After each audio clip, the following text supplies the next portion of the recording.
معیشت توانائی علاقائی سلامتی پر ایوان صدر میں اعلیٰ سطحی مشاورتی اجلاس۔ صدر مملکت آصف علی زرداری، وزیر اعظم شہباز شریف، فیلڈ مارشل سید عاصم منیر سمیت اعلیٰ حکومتی اور عسکری عہدیداروں کی شرکت۔ اجلاس میں ملک کی معاشی صورتحال، توانائی کے چیلنجز اور خطے کی بدلتی ہوئی سیکیورٹی کی صورتحال پر تفصیلی غور کیا گیا۔ کفایت شعاری پر سختی سے عمل کرنے کا فیصلہ۔ اعلامیہ کے مطابق تمام شرکاء نے مہنگائی کے دباؤ کو کنٹرول کرنے اور توانائی کے تحفظ کو یقینی بنانے پر توجہ مرکوز رکھی۔ سرکاری اخراجات کو کم کرنے اور مالیاتی ڈسپلن برقرار رکھنے کے لیے کفایت شعاری کی مہم پر سختی سے عمل درآمد کرنے کا فیصلہ کیا گیا۔ اجلاس کے دوران عالمی مارکیٹ میں تیل اور گیس کی قیمتوں میں ہونے والے اتار چڑھاؤ کی پاکستانی معیشت پر اثرات کا باریک بینی سے جائزہ لیا گیا۔ اسحاق ڈار نے پاکستان کے ایران اور امریکہ کے درمیان ثالثی کے کردار کی تصدیق کر دی۔ مشرق وسطی امن مذاکرات سے متعلق غیر ضروری قیاس آرائیاں کی جا رہی ہیں۔ نائب وزیر اعظم اور وزیر خارجہ نے سوشل میڈیا پر پیغام جاری کر دیا۔ انہوں نے کہا کہ پاکستان اس اہم عمل میں ایک ثالث کا کردار ادا کر رہا ہے، جہاں فریقین کے مابین پیغامات پہنچائے جا رہے ہیں، اور اس تناظر میں امریکہ نے 15 نکات پیش کیے ہیں جن پر ایران غور کر رہا ہے۔ وزیر خارجہ نے کہا کہ اس امن اقدام کو عملی جامہ پہنانے کے لیے برادر اسلامی ممالک ترکیہ اور مصر سمیت دیگر ریاستیں بھی بھرپور تعاون فراہم کر رہی ہیں۔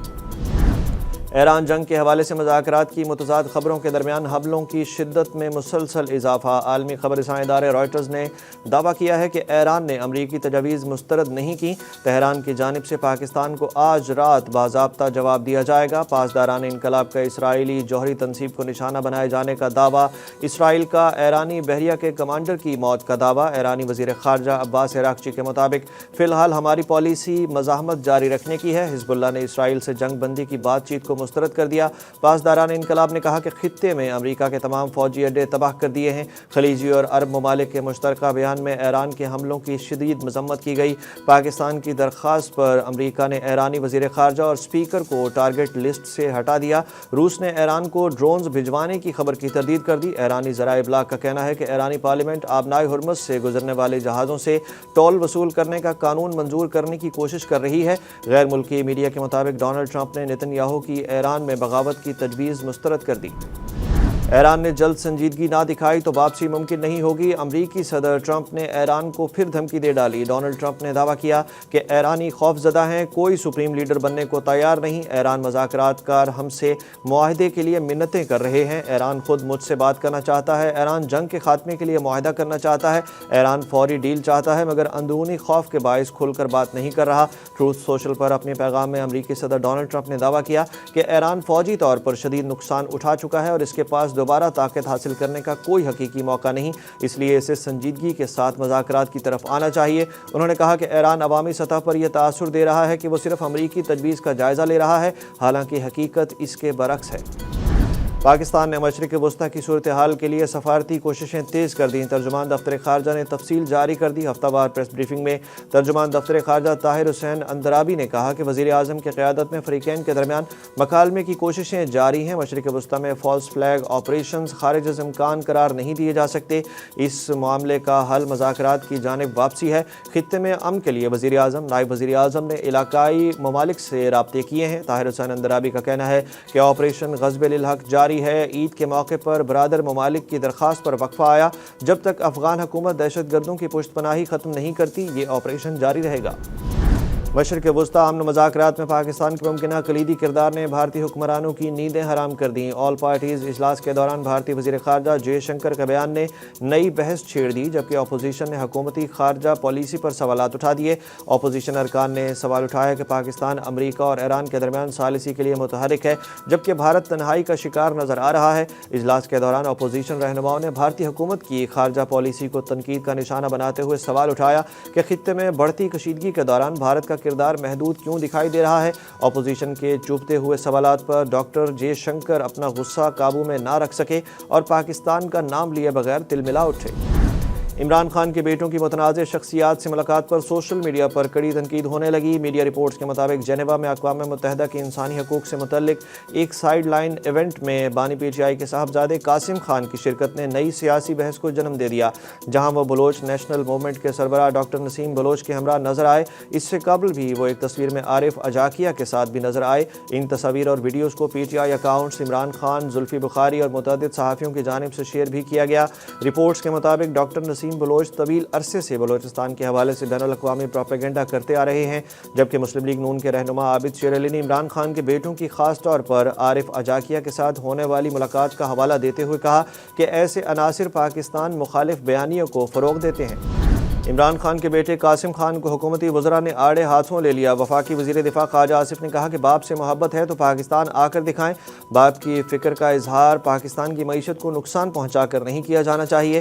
غیر ملکی سرزمین پر بیٹھ کر پاکستان کے خلاف لابنگ کرنا سیاسی جدوجہد نہیں بلکہ ریاست دشمنی ہے۔ وفاقی وزیر اطلاعات و نشریات عطا اللہ تارڑ نے کہا کہ موجودہ صورتحال میں ملک کے خلاف پروپیگنڈا ناقابل برداشت ہے، ایسی حرکت کرنے والوں کو شرم آنی چاہیے۔ پنجاب کی وزیر اعظمہ بخاری بولی، بانی پی ٹی آئی کے بیٹے پاکستان مخالف لابی سے مل رہے ہیں۔ عمران خان نے سچ ہی کہا تھا کہ ایک تو یہ پڑھے لکھے نہیں، دوسرا کوشش بھی نہیں کرتے۔ پاکستان تحریک انصاف نے عمران خان کے بیٹے قاسم خان اور پی ٹی آئی کے خلاف حالیہ بیانات پر رد عمل جاری کر دیا۔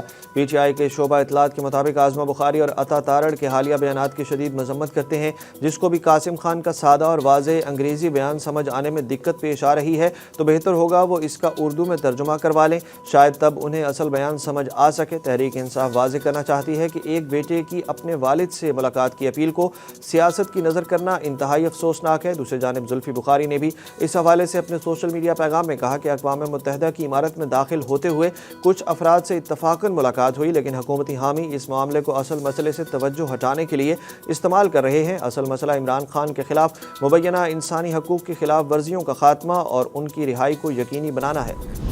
الیکشن کمیشن نے پی ٹی آئی کے سینیٹر مراد سعید کو نااہل قرار دے دیا۔ الیکشن کمیشن آف پاکستان کے نوٹیفیکیشن کے مطابق مراد سعید کو انسداد دہشت گردی عدالت راولپنڈی سے 10 سال قید کی سزا سنائی گئی تھی۔ نااہلی آئین کے آرٹیکل 63(1)(h) کے تحت عمل میں لائی گئی۔ خیبر پختونخوا سے سینٹ کی جنرل نشست خالی قرار دے دی گئی۔ ریاستی اداروں پر گمراہ کن الزامات کے کیس میں وزیر اعلیٰ کے پی کے سہیل آفریدی کو گرفتار کرنے کا حکم۔ ڈسٹرکٹ اینڈ سیشن کورٹ اسلام آباد نے کیس میں عدم حاضری پر ناقابل ضمانت وارنٹ گرفتاری جاری کر دی۔ عدالت نے عدم حاضری پر سہیل آفریدی کے ناقابل ضمانت وارنٹ گرفتاری جاری کیے۔ سہیل آفریدی کے خلاف پیکا ایکٹ کے تحت NCCIA نے مقدمہ درج کر رکھا ہے۔ فیول سبسڈی کے لیے صوبوں اور وزارت دفاع سمیت متعدد وزارتوں کے ترقیاتی بجٹ میں کٹوتی۔ خیبر پختونخوا حکومت نے ترقیاتی بجٹ میں کٹوتی پر تحفظات کا اظہار کر دیا۔ ہائی آکٹین کے بعد پیٹرول اور ڈیزل پر بھی لیوی میں اضافے کا امکان پیدا ہو گیا۔ دستاویز کے مطابق بجٹ کٹوتی کی رقم پیٹرول اور ڈیزل کی قیمتوں کی سبسڈی میں ایڈجسٹ کی جائے گی، جبکہ KPK کے صوبائی مشیر خزانہ مزمل اسلم کا کہنا ہے کہ ہم اس فیصلے پر وفاقی حکومت کو نظر ثانی کی درخواست کریں گے۔ ہم سمجھ سکتے ہیں کہ جنگ کی وجہ سے معاشی حالات بہت خراب ہیں، لیکن ترقیاتی بجٹ نہیں کاٹنا چاہیے تھا۔ اتنی ہی مجبوری تھی تو وزیر اعظم اور MMA فنڈ کی کٹوتی کر لیتے۔ دوسری جانب میڈیا رپورٹس میں سامنے آیا ہے کہ IMF نے حکومت سے ٹیکس اور نان ٹیکس ریونیو بڑھانے پر زور دیا ہے۔ اس مقصد کے لیے ہائی آکٹین کے بعد پیٹرول ڈیزل پر لیوی 5 روپے لیٹر بڑھانے کی تجویز ہے۔ پاکستان اسٹاک ایکسچینج خطے کی کشیدگی کے اثرات سے باہر نہ آ سکی۔ آج بھی شدید مندی کا دن رہا۔ اسٹاک مارکیٹ میں کاروبار کے دوران 5000 پوائنٹ سے زائد کی گراوٹ ہوئی۔ دن کے اختتام پر 100 انڈیکس 5405 پوائنٹس گر کر 1,52,907 پوائنٹس پر بند ہوا۔ شائقین کرکٹ کا انتظار ختم۔ PSL کے 11ویں ایڈیشن کا آغاز آج سے۔ لاہور قلندرز اور لیگ میں شامل ہونے والی نئی ٹیم حیدرآباد کنگز آمنے سامنے۔ لاہور قلندرز نے زمبابوے کے آل راؤنڈر ریان برل کو اسکواڈ میں شامل کر لیا۔ PCB نے پاکستان سپر لیگ کے ٹکٹس کی ریفنڈ پالیسی کا باضابطہ اعلان کر دیا۔ PCB کے مطابق آن لائن خریدے گئے ٹکٹس کی رقم انہیں بینک اکاؤنٹس میں واپس کی جائے گی جن کے ذریعے بکنگ کی گئی تھی۔ رقم کی واپسی کا عمل خود کار طریقے سے مکمل ہوگا اور صارفین کو کسی قسم کی درخواست دینے کی ضرورت نہیں ہوگی۔ ریفنڈ کا عمل 30 مارچ سے شروع ہو کر آئندہ 15 دنوں میں مکمل کر لیا جائے گا۔